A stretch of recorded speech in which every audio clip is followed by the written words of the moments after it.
Hi everyone, so this might be a completely trash video. I don't know if the audio is going to be horrible, but then again I've kind of set a precedent for bad audio, so slightly worse might not even be that big of a deal. But anyway, this is just a little video about they finally announced they put the final stake in SJW Marvel's heart by casting an attractive feminine woman as Squirrel Girl. Squirrel Girl is kind of their, I don't know, like their mascot for their weird gender identity politics. They've purposefully drawn her unattractive and basically ugly for years. And just like with Captain Marvel, where they every time they reboot, they make her more masculine, and it keeps failing. They just make her more and more masculine. I think 2 more reboots, she's either going to be Burt Reynolds or maybe Ernest Hemingway, and then it's, you know, there's nowhere to go from there. But anyway, so they cast the AT&T girl, who supposedly has been in a million commercials, but I just keep seeing the same 2 over and over again. But anyway, as a lot of people have been reminding me, Squirrel Girl was drawn conventionally cute, actually super cute, for most of her timeline. And then suddenly, a couple years ago, they just decided to draw her in this very off-putting, very unattractive, very uncomfortable way. Like I said, not making fun of them, but she literally looks like she has Down syndrome. And she acts like she's about 6 mentally, and yet she's a college student. She talks about dating. We get into the same weird thing that happened with season 1 of Supergirl, where they show an adult in their early 20s acting like a child, and then they'll have scenes where they're like going on a date, and it's really, really awkward. They'll have like Jimmy Olsen, who's like 30, and he's all cool and smooth, and then Supergirl's on a date and she's like, yummy nummy ice creams. It's like, I think you're on a date with a kid, dude. But for some reason, the funny thing about this very off-putting design for Squirrel Girl, which they're very much committed to, is that the girl who's kind of the proponent of this, Erica Henderson, who, like I said, is a real pill, and I've heard she's the same way in person. But the funny thing is that, at least face-wise, like the artist, she's like conventionally pretty, so it's weird that you would want to draw a superhero in kind of this almost like Alfred E. Newman. I mean, Alfred E. Newman is like a goof, but you wouldn't have him do adventures, even like funny adventures. I don't know what they're trying to do. I think they're trying to do this thing where she's got, quote, you know, like a real face and a real body. But you know what? I think pretty much everyone in the world gives points for trying, and they're also creating her where she's absolutely not trying. She's talking about being dateless, and then she dresses like, how would I describe it? Ground zero mental patient who's been, like, I don't know, gotten too many starches in her diet. I don't know how to describe it. It's literally like, can we make every single part of her off-putting? Check. The funniest thing is that the one thing that everyone keeps commenting on in the videos is she has these really weird pupils that basically look like her, like it's not like she's done bath salts. It's like she didn't know you could not do bath salts. Like, basically she's been doing bath salts her entire life.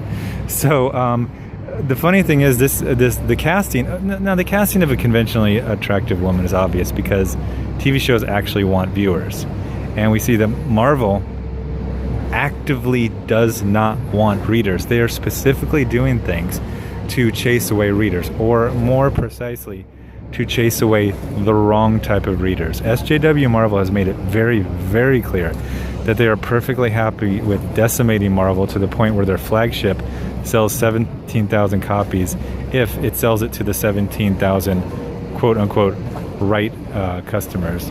The thing is, though, that those 17,000 copies, those aren't people buying them and reading them. Those are orders at stores. And then they put a lot of like political pressure of, you know, this is a real big hope for girls to read comics. And as we saw many times with my daughter, especially the way she pronounced Action Comics, girls, when they do read superheroes and they like action and they don't like ridiculous clown no nice way to say this, ugly superheroes that are supposed to represent everyone. I don't know why you would do that. It's just like some really weird, like we've seen those designs where they basically, all the designs make the superheroes drab and almost completely covered like they're in like Taliban era Afghanistan. So I really don't know what they're going for with this when they do these redesigns of that. See, I don't even know, because the whole point of redesign is to make something less or more attractive and get a bigger audience. So I would almost call these like de-designs. They're trying to devolve the design.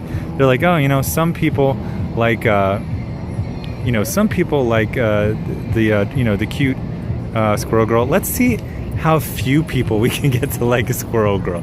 Let's see if we can consistently get her to be about, I don't know, 15,000 in sales, and then we'll just keep alluding to these phantom digital sales that are supposedly amazing.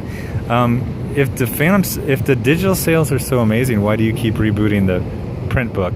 And also, just why isn't there like a bigger draw, you know, in like commissions? Somebody's made this point a couple times. It's a really good point, is that when someone has to put down their money to pay for a drawing, they're not paying for Kamala Khan. They're not paying for Squirrel Girl. They're not paying for human growth hormone Captain Marvel. They're going for Colossus and Wolverine, and Wolverine is classic duds, and they're going for the version that people like. People pay for things they like, and they don't pay for things that they don't like.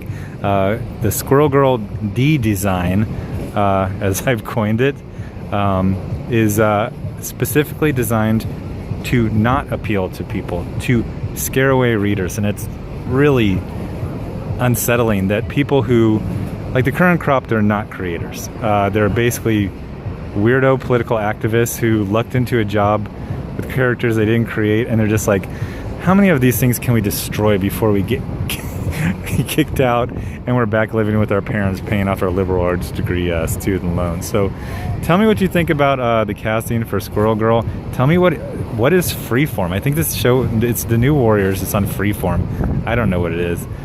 There's like 600 cable channels, and there's something called Peak Television, so I have never even heard of Freeform. Tell me if this is like basic cable or you got to do something extra to get into it.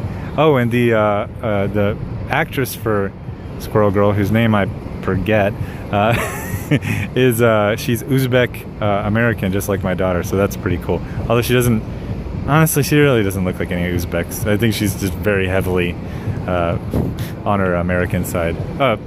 The actress, not my daughter. But anyway, so this is a view from some park that I don't know the name of. It's over by the Chinese embassy and the Intrepid, hidden by these trees. It's an old aircraft carrier. And Freedom Tower, I could see it a little while ago. I think I moved and I can't see Freedom Tower anymore. Freedom Tower was like over here somewhere. So anyway, thanks for watching. Subscribe and hit notifications. Tell me what you think about this audio. My audio is so trash all the time anyway that I think these lapping waves and random people. There's like this impromptu party over here that reminds me of like the end of every Fast and the Furious movie, where they're having like a sumptuously attended banquet like on some random tar roof in like Brooklyn. Is like, okay, so it's just like a random dance party that just popped up over here. So it's really nice out. So anyway, thanks for watching, and I just went over to Midtown Comics, got 4 new comics. I'm going more towards the popular comics, because I know when I got tons of requests to review Daredevil, and then I reviewed Daredevil and it was a dud. Oh my gosh, it was a dud. So I got a couple more, but they're the good ones. They're like, oh, I got Batman 26 with Tom King and Mikhail Janin, and it looks really, really good. So I'll probably review that one next. Thanks.